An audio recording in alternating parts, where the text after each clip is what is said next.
शायद ही कोई शख्स होगा जिसे ये नहीं पता होगा कि साबूदाना क्या होता है। कभी ना कभी सभी ने साबूदाने की खीर, खिचड़ी या कोई दूसरी डिश खाई होगी। हालांकि साबूदाने को देखते ही बहुत सारे लोगों के मन में ये सवाल आता होगा कि आखिर साबूदाना बनता कैसे है।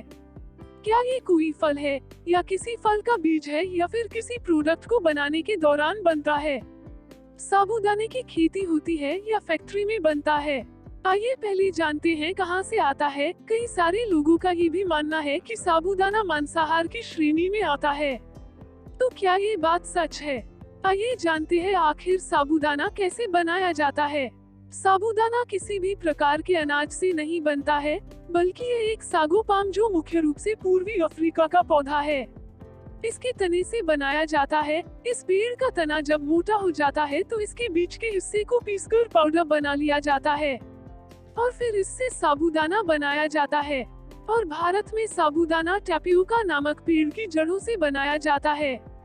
टैपियोका ताड़ की तरह का एक पेड़ होता है। इसकी जड़ें शकरकंद की तरह होती है, काफी मोटी होती है। भारत में टैपियोका की खेती तमिलनाडु, आंध्र प्रदेश और केरल में की जाती है। आइए जानते हैं कि फैक्ट्री में साबूदाना कैसे बनाया जाता है। साबूदाना बनाने के लिए सबसे पहले टैपियोका के पेड़ की जड़ों को हार्वेस्ट करके निकाल लिया जाता है और इसकी जड़ को कसावा रूट कहा जाता है। इसकी जड़ को निकालने के बाद पानी से अच्छी तरह से साफ कर लिया जाता है।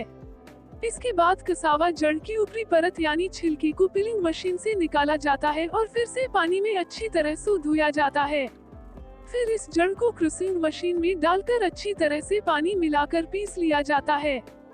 जब यह जड़ अच्छे से पीसने के बाद दूधिया रंग के पेस्ट में बदल जाता है, इसके बाद इस पेस्ट से शुद्ध स्टार्च और फाइबर और पानी को अलग करने के लिए बड़े से कंटेनर में कुछ दिनों के लिए रखा जाता है और अलग करने के बाद इस गूदी को तब तक सुखाया जाता है जब तक इसकी नमी 12% न रह जाए। अब यह गूदा यानी स्टार्च बड़ी बड़ी पार्ट्स में होता है, जिसे फिर से पीसा जाता है और मशीन के जरिए इन्हें साबूदाना के छोटे छोटे दाने में बदल दिया जाता है। इस तरह से टैपियोका की जड़ से साबूदाना बनता है और फिर इसकी पैकिंग करके मार्केट में भेजा जाता है।